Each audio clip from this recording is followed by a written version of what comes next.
24 anyos na lalaki na tinaguri ang top 3 provincial most wanted person na may kasong qualified rape through sexual assault, arestado sa operasyon ng PNP Bohol.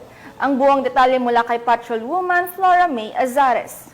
Usap ng top 3 most wanted person provincial level matapos itong maaresto ng kapulisan ng Bohol sa barangay Santo Niño, Tuburan, Cebu, noong 18 ng Oktubre nitong kasalukuyan.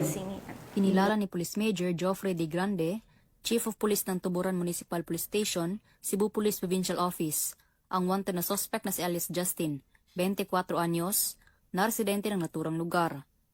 Ayon sa ulat ng mga otoridad, bandang alas 8:20 ng gabi, nang maaresto ng kapulisan ang suspect sa bisa ng warrant of arrest para sa kasong qualified rape through sexual assault na may 200,000 pesos na rekomendadong piyansa.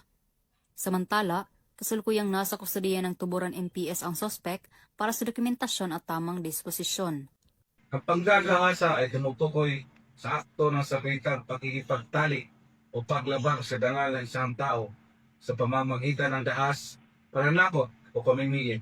Ating tandaan, ang nagawang panggagahasa ay hindi kasalanan ng biktima, pagkos isang malupit na krimen na dapat panagutan ng umaabuso. Walang sinuman ang may karamatang manggahasa. Walang kasuotan, oras o lugar na maaaring maging dahilan o palusot sa panggagahasa. Ang biktima ay dapat suportahan at hindi husgahan. Mula dito sa Central Visayas, ako ay inyong Police News Network Correspondent, Patrolwoman Flora May Azares, alagad ng batas, tagataguyod ng Balitang Pulis.